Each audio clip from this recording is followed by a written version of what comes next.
মধুর এই মাসে গ্রামে গেলে কিন্তু অনেক ধরনের ফল পাওয়া যায়, যেমন আম, জাম, কাঁঠাল, লিচু, তাললিচু ইত্যাদি বিভিন্ন ধরনের ফল।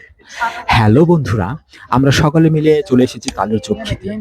এই সময় শহরে কিংবা গ্রামে আপনি দেখতে পাবেন প্রচুর তালের চোখ বিক্রি হয়, কিন্তু শহরে আপনি যদি খেতে চান তাহলে আপনাকে কিনে খেতে হবে, এবং গ্রামে গেলে আপনাকে কিনে খেতে হবে না, যত খুশি তত খেতে পারবেন।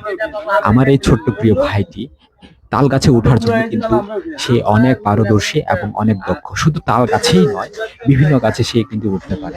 আমাদেরকে দেখা মাত্রই সে কিন্তু তাল পাড়ার জন্য রেডি এবং প্রস্তুত। যে কথা সেই কাজে লেগে পড়েছে এবং আমাদেরকে তাল খাওয়াবে আজকে। তাল গাছ থেকে তাল নামানোর পর পরেই শুরু হয়ে গেল আমাদের তাল খাওয়া, উড়াধুরা তাল খাওয়া। সত্যি তালের চোখ খেতে যে ভালো লাগে, যে পরিমাণ অস্থির। এইভাবে যারা তাল খেয়েছে বা যারা একসাথে মিলে গ্রামের ফাঁকাতে বা বিলে বা তাল গাছের নিচে তাল খেয়েছে, তারা কমেন্টে জানাবেন।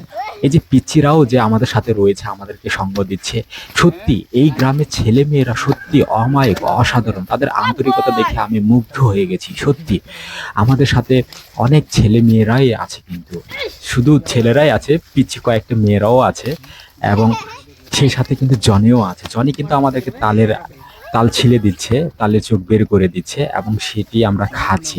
জনি কিন্তু আদর্শবান সেই গ্রামের একটি ছেলে এবং খুবই ভালো ছেলে। সেই সাথে বড় ভাইরাও আছে। বড় ভাইরা কিন্তু কত সুন্দরভাবে তাল ছাড়িয়ে তাল খাচ্ছে। সত্যি তাদের জন্যই কিন্তু আমার আজকে এই তালের আড্ডাতে যাওয়া, তালের গাছে যাওয়া, তাল খাওয়া সত্যি অসাধারণ। আমিও নিজেকে একটু ধারণ করে নিলাম ভিডিওতে, যাতে আমি প্রমাণস্বরূপ কিছু থাকতে পারি বা দেখাতে পারি। আমাদের আরেকটি প্রিয় দাদা, সেটি হলো জাকব দা।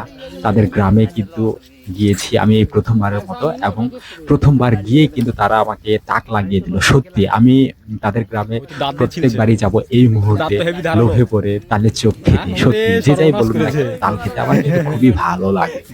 এবং এই সময় কিন্তু তালের মৌসুম চলছে। আপনারা রাজশাহীর প্রতিটি অলিগলিতে বা বিভিন্ন শহরে দেখতে পাবেন যে কত ধরনের ব্যবসায়িকরা কত বিভিন্নভাবে তাল বেচছে। এবং গ্রামে কিন্তু এই ছোট ছোট সোনামণিরা সত্যি অসাধারণ। তারা কিন্তু সারাদিন ধরে এই ধরনের কাজ করে বেড়ায়, কখনো তাল খায়, কখনো আম খায়, কখনো জাম খায়। সত্যি এই মধুর মাছ যে কত সুন্দর।